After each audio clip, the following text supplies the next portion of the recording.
Tazama watu wa Mungu, leo ni siku mpya, siku ya Jumamosi ya tarehe 21 ya mwezi wa pili 2026.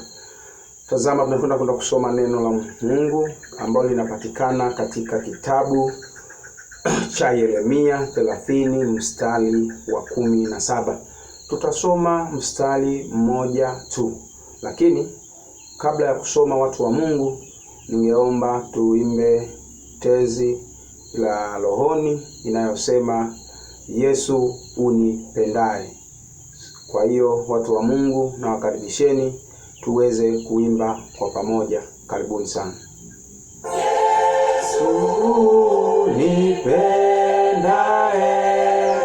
kwako nakimbilia.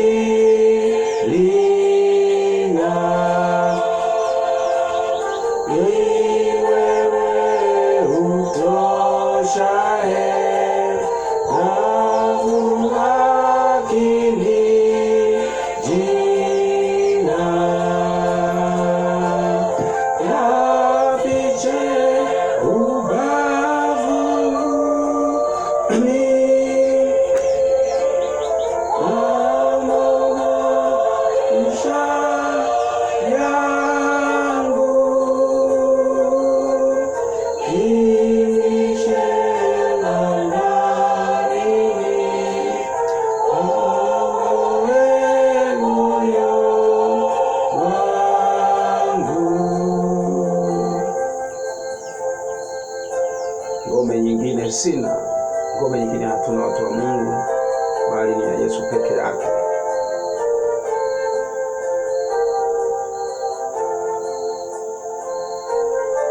Ngome nyingine sina, nategemea kwako.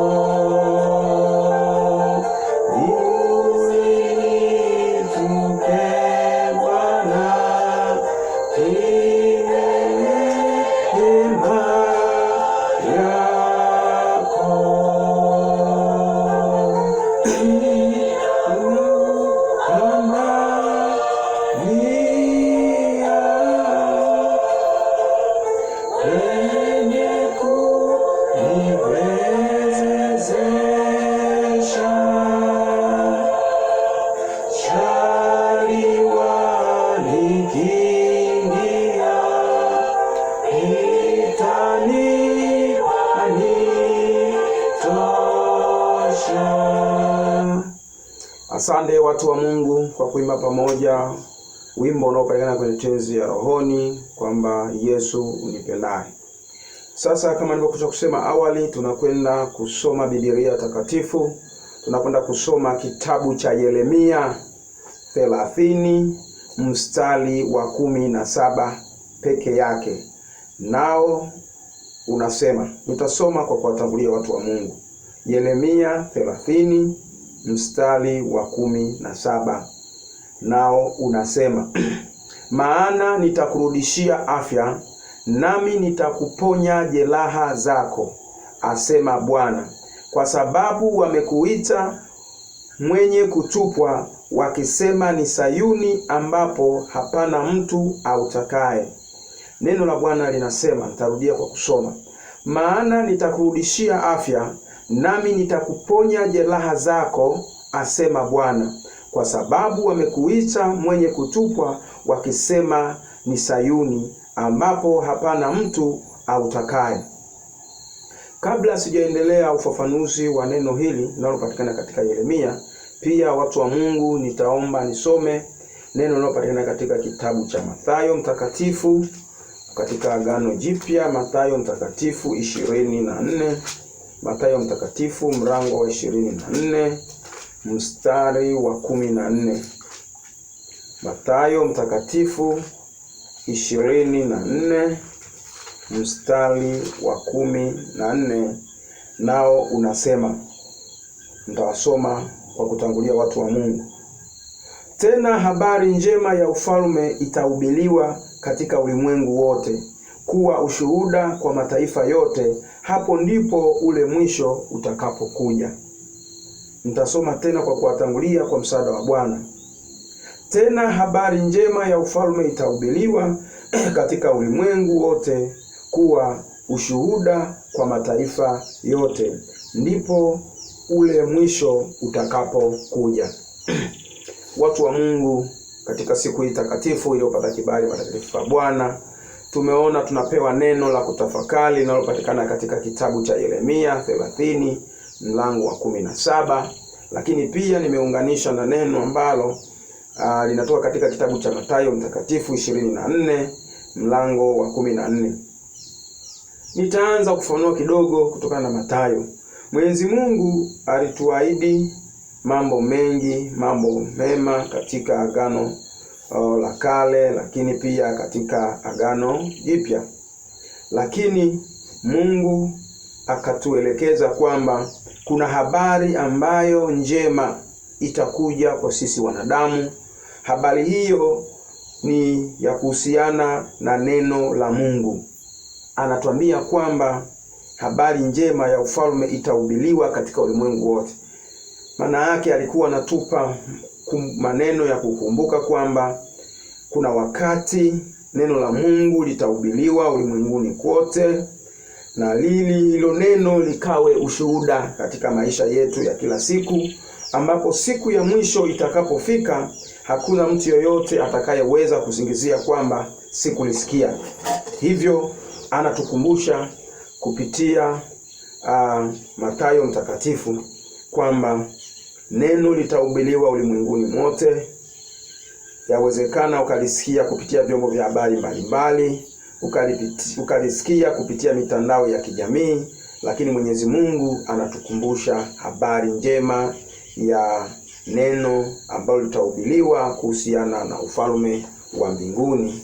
Anakwambia ndipo hapo ambapo mwisho utakapokuja.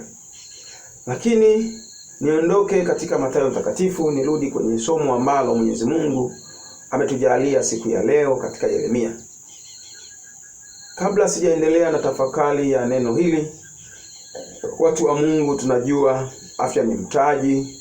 Watu wa Mungu tunajua furaha ni baraka. Watu wa Mungu tunajua kuishi maisha yanayompendeza Mungu ni jambo jema kabisa. Lakini Mungu anatutambua wanadamu katika maisha yetu yote tunayoishi. Mungu anatutambua wote ambao ni wagonjwa. Mungu anatutambua wote ambao tuna majeraha katika mioyo yetu.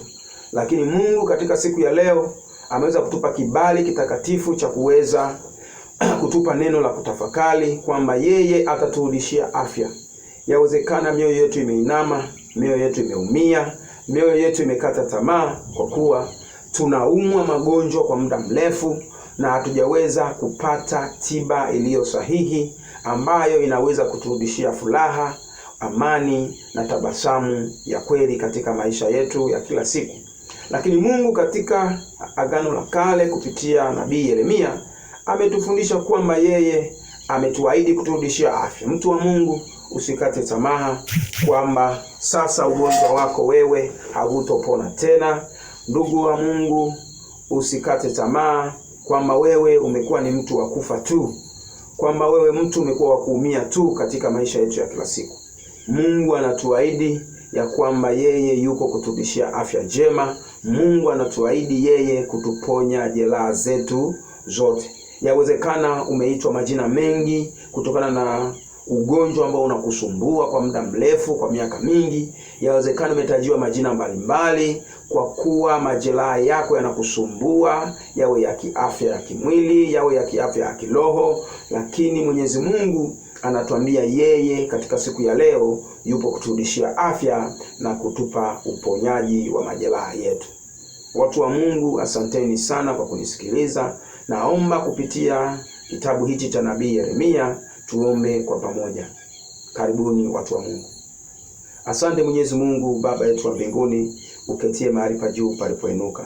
Tunasema asante kwa siku hii mpya Mungu iliweza kupata kibali matakatifu machoni pako. Tunasema asante kwa neno hili Mungu ambalo umeenda kutukumbusha ya kwamba utaturudishia afya njema, na pia utakwenda kutuponya jeraha za mioyo yetu. Tunaamini ya kwamba sisi wenyewe ni wanadamu wa kukata tamaa na kuona kwamba hapa Mungu hatutaweza kupona tena, hapa Mungu hatutaweza kupata uponyaji tena.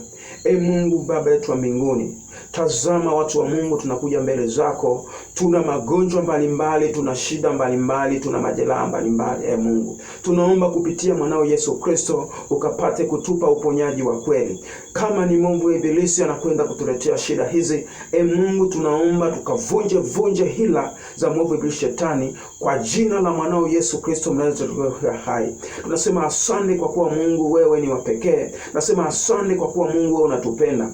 Ukapate kutupa afya bora. Tunazitupilia mbali na kuzichoma kwa damu ya mwanao Yesu Kristo hila za mwovu ibilisi shetani zikapate kushindwa katika jina la mwanao Yesu Kristo mnayetuokoa hai. Tunaomba neno lako takatifu likawe taa, neno lako takatifu likatawale fahamu zetu, neno lako takatifu likapate uponyaji wa magonjwa mbalimbali, neno lako takatifu Mungu likaweza kutupa uponyaji wa majeraha mbalimbali. Mungu wetu, Baba yetu wa mbinguni, tunaamini ya kwamba wewe hakuna jambo gumu usiloliweza, yote kwako yanawezekana. Uponyaji wako ni wa kweli, uponyaji wako uliotukuka. Mungu, tunasema asante. Tunaombea wote waliolala hospitalini Mungu kwa sababu ya shida mbalimbali, magonjwa na taabu, ukawape uponyaji Mungu, lakini wakakukiri wewe kwamba Mungu umeweza kuwaponya, si kwa akili zao, si kwa uweza wao, bali Mungu kwa utakaso wako na kwa damu ya mwanao Yesu Kristo iliweza kumweka pale msalabani kwa komboleo la madhambi yetu. Mungu, tunasema asante kwa kuwa wewe Mungu natupenda. Tunasema asante kwa kuwa Mungu wewe ni mkuu kuliko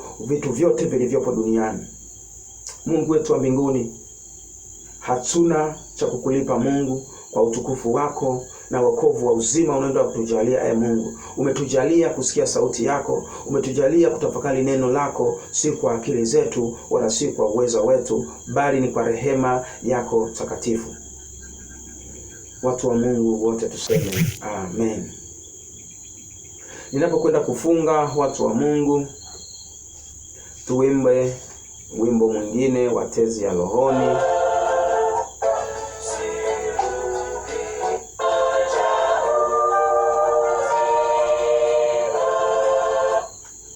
Asante.